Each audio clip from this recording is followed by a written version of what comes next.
안녕하세요 여러분. 오늘 하루도 주님의 은혜와 평강이 여러분 하루 가운데 가득하기를 축복합니다. 오늘 본문은 역대하 31장입니다. 거기에 있던 모든 이스라엘 사람들은 이 모든 일을 마치고 나서 각각 유다의 여러 성읍으로 돌아다니며 기둥 석상을 산산이 부수고 아세라 목상을 찍어버리고 유다와 베냐민과 에브라임과 므낫세 온 땅에서 산당과 제단을 하나도 남기지 않고 없앤 다음에 각자의 고향 자기들의 유산이 있는 곳으로 돌아갔다. 히스기야는 레위 사람들과 제사장들을 갈래를 따라 다시 조직하여 각자에게 특수한 임무를 맡겼다. 제사장들과 레위 사람들은 각자 맡은 임무에 따라 번제를 드리는 일, 화목제를 드리는 일, 성전 예배에 참석하는 일, 주님의 성전 여러 곳에서 찬양과 감사의 노래를 부르는 일을 하였다. 왕도 자기의 가축대 가운데서 아침 저녁으로 드리는 번제에 쓸 짐승을 바치게 하고 또 안식일과 초하루와 기타 절기의 번제에 쓸 짐승을 바치게 하였으니 모두 율법에 규정된 대로 하였다. 그는 제사장들과 레위 사람들이 주님의 율법을 지키는 일에만 전념할 수 있게 하려고 예루살렘에 사는 백성에게 명령을 내려서 제사장들과 레위 사람들의 몫을 가져오게 하였다. 왕이 명령을 내리니 유다에 와서 사는 이스라엘 자손이 곡식과 포도주와 기름과 꿀과 각종 농산물의 첫 수확을 넉넉히 가져왔고 모든 것의 11조를 많이 가져왔다. 유다의 여러 성읍에 사는 이스라엘 자손과 유다 자손도 소와 양의 11조를 가져왔고 주 하나님께 거룩하게 구별하여 드릴 물건의 11조를 가져왔다. 이렇게 가져온 것을 차곡차곡 더미가 되도록 쌓았다. 셋째 달에 쌓기 시작하여 일을 끝낸 것이 일곱째 달이었다. 히스기야와 대신들이 와서 이 더미를 보고서 주님을 찬양하고 백성을 칭찬하였다.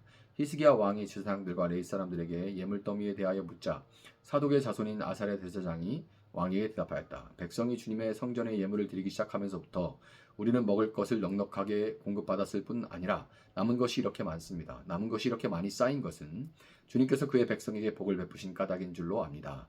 히스기야가 주님의 성전 안에 방을 마련하도록 명령을 내리니 곧 방을 마련하고 모든 예물과 11조와 거룩한 물건들을 각 방으로 날라다가 정확하게 보관하였다. 이 일을 책임진 사람은 레위 사람 고난의 아이고 부책임자는 그의 아우 시므이이다. 이 두 사람의 지시를 받으며 함께 일할 사람으로는 여히엘과 아사시아와 나핫과 아사엘과 여리못과 요사밧과 엘리엘과 이스마갸와 마핫과 분하야가 임명되었다. 히스기야 왕과 하나님의 성전을 관리하는 아사랴가 레위 사람 10명에게 이런 일을 맡겼다. 또 성전 동쪽 문을 지키는 레위 사람 임나의 아들 고레는 백성이 하나님께 즐거이 드리는 예물을 받아서 주님께 드리는 일과 가장 거룩한 것을 제사장들에게 나누어 주는 일을 맡았다. 고레의 지시를 받아 함께 일할 사람들로는 에덴과 미냐민과 예수아와 스마야와 아마랴와 스가냐가 임명되었다. 그들은 제사장들이 사는 성읍으로 다니면서 동료 레위 사람들에게 임무에 따라 공정하게 먹을 몫을 나누어 주었다. 3살 이상으로 족보에 기록된 모든 남자들 외에도 날마다 주님의 성전의 순서에 따라 들어가서 세김을 수행하는 남자들에게도 몫을 나누어 주었다. 가문별로 족보에 기록된 제사장들과 그들의 갈래에 따라 임무를 맡은 20살이 넘은 레위 사람들에게도 몫을 나누어 주었다. 또 족보에 기록된 온 회중의 자녀와 아내가 딸린 식구들에게도 먹을 몫을 나누어 주었다. 그들 또한 언제라도 필요하면 그들의 신성한 임무를 수행할 준비를 하고 있어야 하기 때문이다. 아론의 자손에게 할당된 성읍과 거기에 딸린 목장에 살고 있는 제사장들도 있었는데 이들 제사장 가문의 모든 남자들과 레위 사람으로 등록된 남자들에게도 먹을 몫을 나누어 주었다. 히스기야는 유다 전역에서 이렇게 하였다. 그는 주 하나님 앞에서 선하고 정직하고 진실하게 일을 처리하였다. 그는 하나님의 성전을 관리하는 일이나 율법을 지키는 일이나 하나님을 섬기는 일이나 하는 일마다 최선을 다하였으므로 하는 일마다 잘 되었다. 아멘. 자, 아하스의 뒤를 이어 왕이 된 히스기야는 성전을 정비하고 역대 유다의 왕들 중에 처음으로 유월절을 지켰죠. 북이스라엘이 멸망한 상태에서 국군이 위태로운 그런 상황이었지만 히스기야가 유월절을 통해서 크신 팔로 구원하시는 하나님에 대한 믿음을 고백했을 때 하나님은 사방의 적을 잠잠케 하셔서 그들이 기쁨으로 하나님을 예배할 수 있도록 유월절을 지킬 수 있도록 하나님은 하셨으며 북이스라엘의 피난민들도 유월절에 동참함으로써 다윗과 솔로몬 이후에 처음으로 남북이 하나 되어서 하나님을 예배할 수가 있게 하셨습니다. 유다가 아하스 아래서 절망적인 상태에 떨어지고 북이스라엘 역시 멸망해서 수많은 사람들이 포로가 됐지만 히스기야와 그의 하나님과 그 하나님의 성전을 대하는 충성스러운 태도를 통해서 마침내 평화, 이 샬롬이 회복이 되었던 것입니다. 역대기 기자는 히스기야를 제2의 솔로몬으로 묘사를 하고 있는 거예요.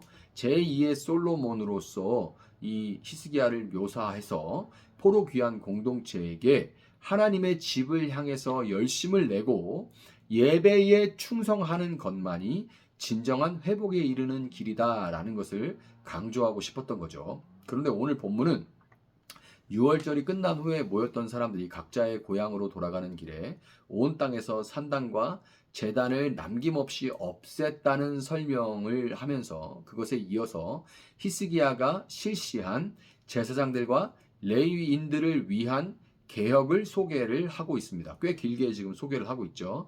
6월절은 유대인들에게는 새해를 시작하는 달이에요.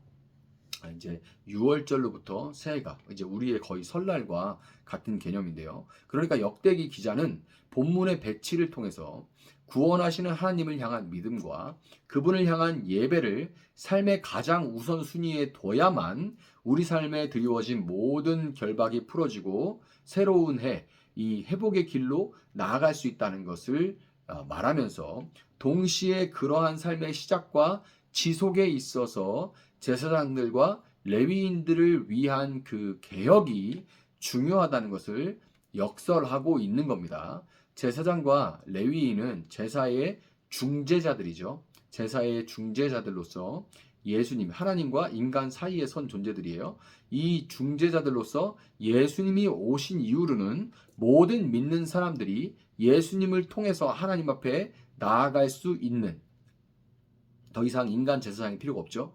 이 만인 제사장 혹은 이제 전신자 제사장의 시대가 도래를 했습니다. 그럼에도 불구하고 역대하 30장 22절 주님을 섬기는 일을 능숙하게 하는 이라는 이 표현에서 볼 수 있듯이 전신자 제사장 시대라고 하는 이 시대에도 중재자로서 사람과 하나님 사이에 있는 어떤 중재자의 역할이 아니라 예배의 인도자로서 제사장과 레위인의 역할을 담당하는 목회자들이 있고 이들을 위한 개혁 역시 필요합니다. 아하스에서 왕이 된 히스기야가 성전을 정비하고 유월절을 지키려고 했을 때 그 일을 위해서 준비된 제사장들과 레위인의 수가 절대적으로 부족했던 것처럼 지금은 목회자가 되고자 하는 사람을 찾기가 어려운 시대가 됐습니다.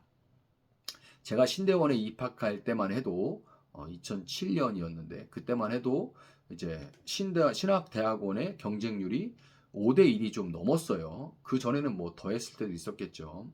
5대1이 넘었는데 이제는 겨우 정원 채우기도 바쁜 주요 신학교를 제외하고는 전부 다 미달을 넘어서 폐교의 위기에 처했습니다.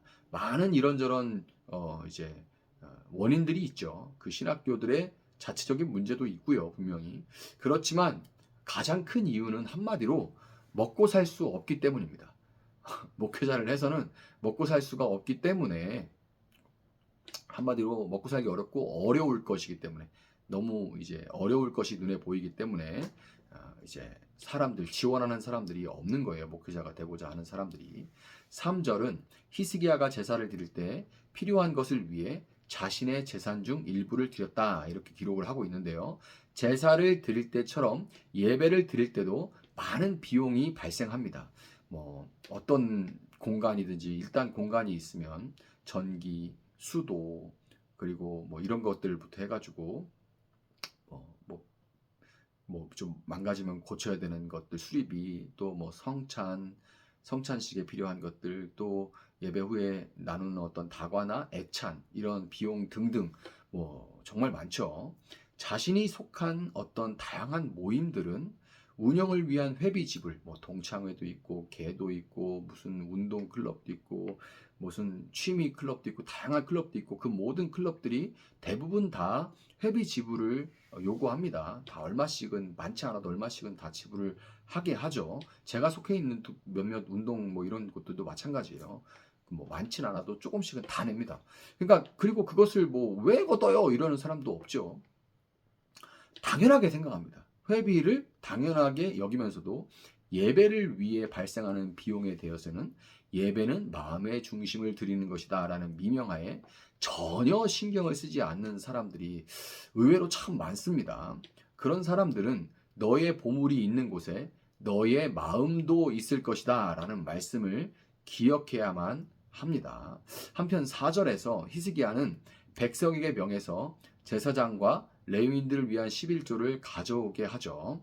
11조는 구약에 지켜지던 제도로서 신약 시대에는 사라져야 한다는 주장과 함께 그동안 한국교회가 여러모로 11조에 대해서 갖게 만들어 온 그 부정적인 인식으로 인해서 11조는 늘 논란의 중심에 있었던 것이 사실입니다. 그렇지만 11조는 구약 시대나 신약 시대나 구제와 주일 헌금만으로는 절대로 구제를 할 수가 없어요. 아까 말씀드렸던 그런 전기나 수도 이런 거 내기도 사실 쉽지 않습니다.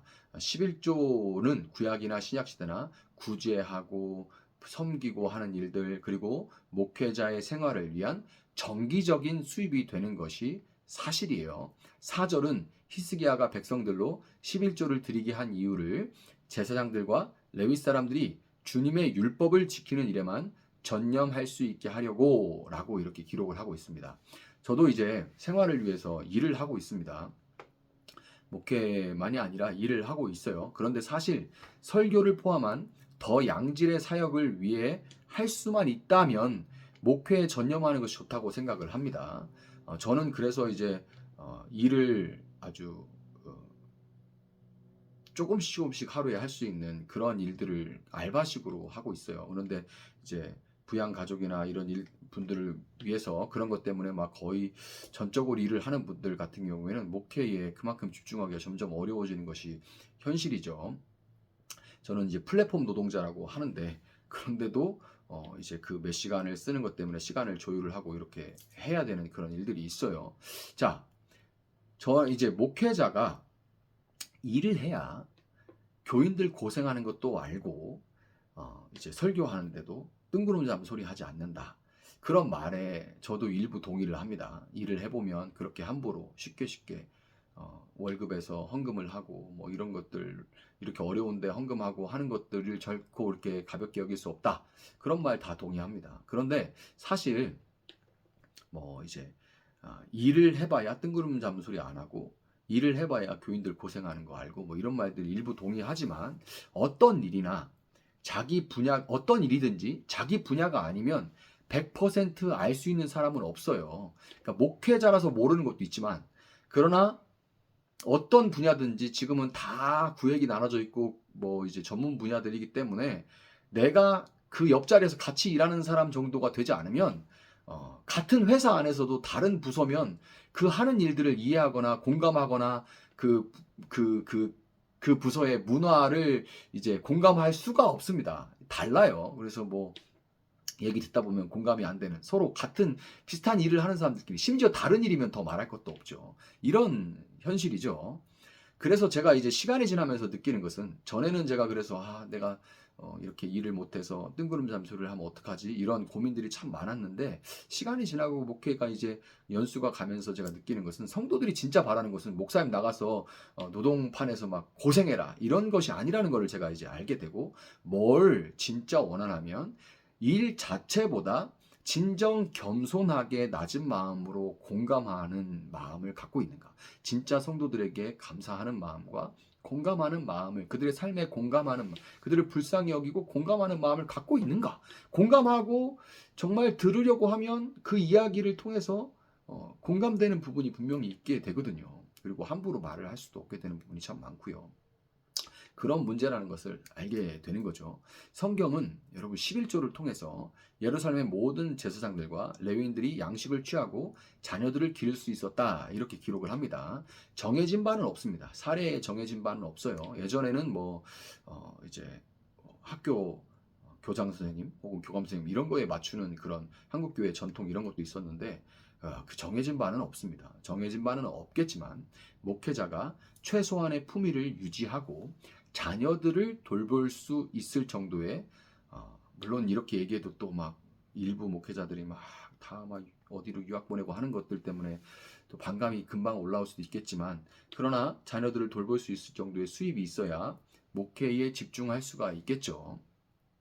그렇지만 성경은 또 여기서 더 나가서 그것에 넘어서는 것에 대해서는 성읍 밖에 있는 제사장들까지 제공이 됐다. 이렇게 기록을 하고 있습니다. 철저하게 자본주의의 원리에 따라서 돌아가는 승자 독식의 세상과 다르게 교회는 마땅히 넘치는 것에 대해서는 약한 교회와 목회자를 돌아보아 평균케 하시는 하나님의 은혜를 누리고 증거할 수 있어야 하는 거예요. 제가 지금까지 말씀드린 것을 이제 자칫 이게 제 얘기로 들으실까봐 이제 뭐 헌금 많이 해라 뭐 이런 식으로 들으실까봐 이제 망설인 것이 사실이지만 오늘 본문에 그대로 기록된 것이기 때문에 용기를 내서 제가 전해 봅니다. 새날에 참여하는 분들이라면 이미 뭐 잘하고 계실 것이라 넘치도록 하시는 분들일 거라 제가 믿지만 어려운 때에 더욱 주위를 둘러보아서 고아와 과부와 나그네와 가난한 레위인들을 섬길 수 있는 여러분들이 되시기를 바라고요. 또한 5절에서 왕의 명령에 따라 백성들이 즐거이 드렸던 그 백성들과 같이 하나님께서 여러분들이 즐거이 드릴 수 있도록 형편을 살펴주시고 또한 한결같은 마음을 언제나 주실 것을 예수님의 이름으로 축복합니다. 잠시 기도하겠습니다. 사랑하시는 주님 감사합니다. 오늘 말씀을 통하여 자칫 무거울 수 있는 주제에 대해서 이야기를 잠시 나눴습니다. 주님, 오늘 본문을 통해서 하나님께서 하시는 말씀을 전하는 자나 받는 자나 모두 겸손하게 받게 하시고 주님 여러 가지 좋지 않은 모습들로 인해서 사실은 정말 민감한 문제가 될 수가 있지만 그러나 하나님께서 무엇을 원하시고 하나님께서 어떻게 하기를 바라시는지를 우리가 듣게 하시고 또한 지금까지 순종해서 행하고 계신 분들의 손길을 잊지 마시고 주님께서 갑절로 채워주시고 이 어려운 때를 뚫고 나갈 수 있는 지혜와 힘을 허락하시고 주님 정말 넘치도록 풍성케 주님께서 베풀어 주시기를 원합니다. 또 주위를 둘러보아도 참 힘든 분들이 참 많습니다. 고아와 과부와 나그네와 레위인 같은 자들을 모두 함께 돌아보아 주님 세상과 다른 삶을 살아가는 정신으로 살아가는 저희들 되어줄 수 있도록 주님께서 함께하여 주시기를 원합니다. 그래서 주님 어렵지만 그러나 교회들이 서갈 수 있도록 주님 도와주시고 여전히 하나님을 예배함이 멈추지 아니하도록 주님께서 함께하여 주시기를 원합니다. 감사하며 예수님의 이름으로 기도합니다. 아멘. 오늘 주신 말씀 붙들고 계속해서 기도합니다.